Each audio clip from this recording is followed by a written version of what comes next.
That day was just a plain day. It was a nice Sunday afternoon. It was warm, it was humid, and the sky just started turning really green, really gray, and it was rumbling. I'll never forget the thunder. Not too long after that, it started to rain, started to hail, about baseball to softball size hail.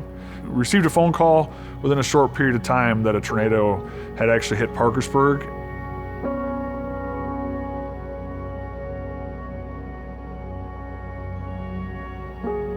You're shocked. On the north side of Parkersburg, things were fine. Things were normal. Nothing really appeared to be out of normal.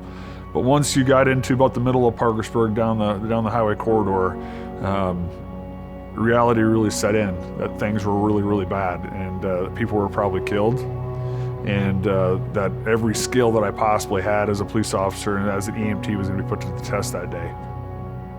It was a catastrophic day. I could look across an entire city block that once was. It was completely gone. So I would say that reality hit me probably for the first time when someone told me my aunt was dead. My Aunt Shirley was my godmother, lived just about a half a block from the fire station. You know, I look back and so many people got involved by living through this event. They had to. I mean, we lost 288 homes, so you couldn't go anywhere without feeling very personal in terms of what happened. Some of the greatest silver linings we experienced was actually what we're able to accomplish. We were able to build a new high school, $19 million. We were able to build new playgrounds for all of our kids, about $1 million worth of playgrounds. Able to build a soccer complex for about $2.5, $3 million. We were able to update our infrastructure, able to do assessments on infrastructure that we never even knew were even possible beforehand. So just so many things came to be.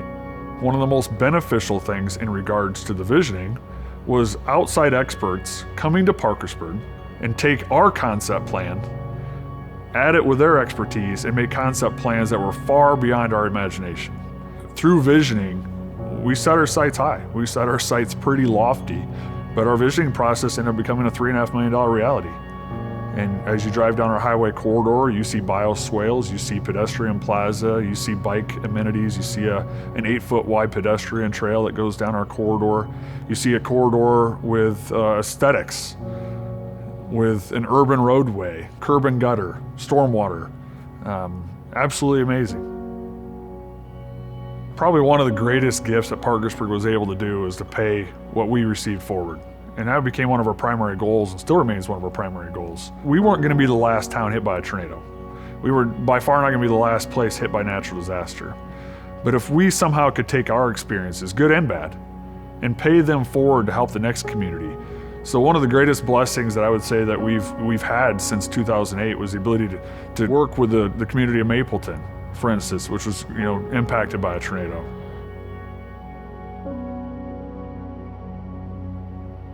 You could just feel that eeriness. You could hear the train. You could feel that pressure, even in the house, And we just hung our heads and said, they're gonna find dead bodies.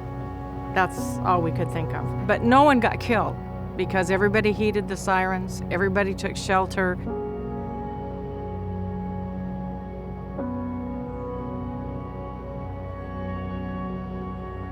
And we had 129 groups that came into this community. Parkersburg sent a bunch of people, and then where they were really helpful was after the tornado, they came in and helped us with what do we need to do first, what do we need to do second. After community visioning, we decided that the best thing we could do is to concentrate immediately on recreation. We got 2 grants actually to build a trail, and we planted a native prairie. So that was our start with the trail, and then we decided to work on the stormwater mitigation with bioswales. We also, on 6th Street, widened the sidewalks through a Wellmark grant. There's funding available, but we have to seek that funding. Without community visioning, we would have had no idea where to start. The silver lining is that we learned. And we know now where we need to go for grants. We know who can write those grants. We know how to reach out for help. You're actually given the impression by some people that you'll never recover. You'll never be better than you were. And that's a flat out lie, and it's completely not true. Sometimes these disasters provide your greatest opportunities. If you're passionate, you'll find some of the greatest people on earth want to be a part of what you're trying to accomplish.